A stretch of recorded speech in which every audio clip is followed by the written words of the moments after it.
Welcome to our channel. நம்ம இன்றைக்கி வீடியோவில் என்ன பார்க்க போகிறோன்னா, ரொம்பவே ருசியான கருவாட்டு குழம்பு வந்து எப்படி செய்கிறதுன்னு பார்க்கலாங்க. ஒரு சிலர்லாம் வந்து இந்த கருவாட்டு குழம்பு ரொம்பவே விரும்பி சாப்பிடுவாங்க.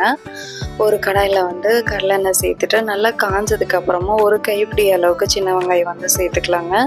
4-5 வெள்ளை பூண்டு வந்து சேர்த்துக்கலாம். நம்ம காரத்துக்கு ஏற்ற மாதிரி வரமிளகாய் வந்து சேர்த்துக்கலாங்க. ஒரு கொத்து கருவேப்பிலை தழை வந்து சேர்த்துக்கலாம். 1 டீஸ்பூனுக்கு வந்து சீரகம், 1/4 டீஸ்பூனுக்கு வந்து மிளகு வந்து சேர்த்துக்கலாம். சேர்த்துட்டு வெங்காயம் பூண்டு எல்லாமே நல்லா வதங்கி வரணும். நல்லா வதங்கினதுக்கப்புறமா வந்து நல்லா பழுத்த தக்காளியை வந்து ஒரு தக்காளி வந்து சேர்த்துருக்கேன்.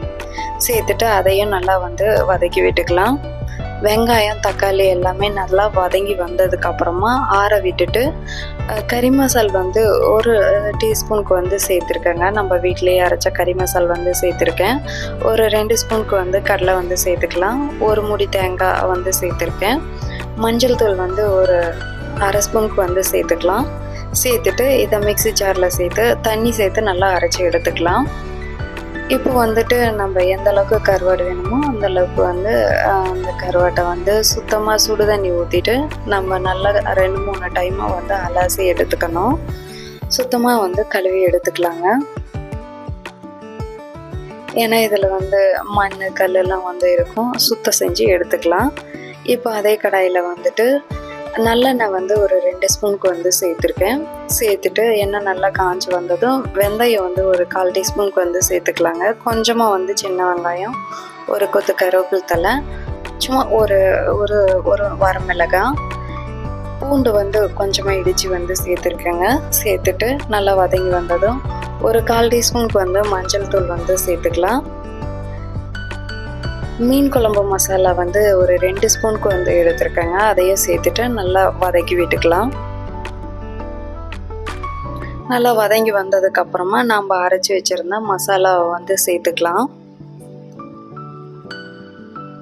நமக்கு எந்த அளவுக்கு குழம்போட கன்சிஸ்டன்சி வேணுமோ அந்த அளவுக்கு வந்து தண்ணி வந்து சேர்த்துக்கலாங்க.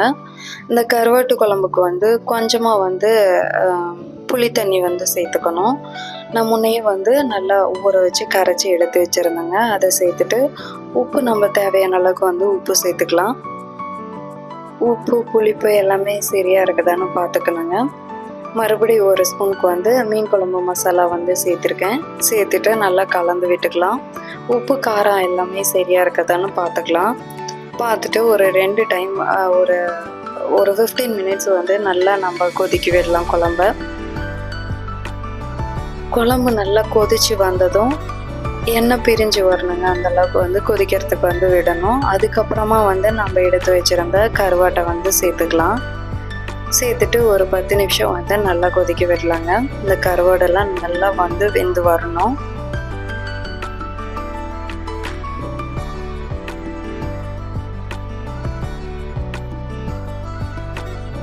நல்லா கொதிச்சு வந்துருச்சு. கருவாடும் எல்லாமே நல்லா வெந்துருச்சுங்க. கடைசியை வந்து கொத்தமல்லி இலை வந்து சேர்த்துக்கலாம்.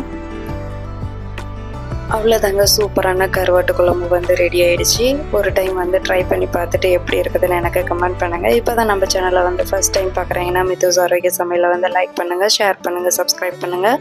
கூடவே பெல் ஐக்கானை வந்து ஆல்னு கொடுத்துட்டு கிளிக் பண்ணுங்கள். அப்போ தான் நான் போடுற எல்லா வீடியோஸும் உங்களுக்கு வந்து அப்டேட் ஆகும். ஹெல்த்தியாக சாப்பிடுங்க, ஹாப்பியாக இருங்க. தேங்க்ஸ் ஃபார் வாட்சிங்.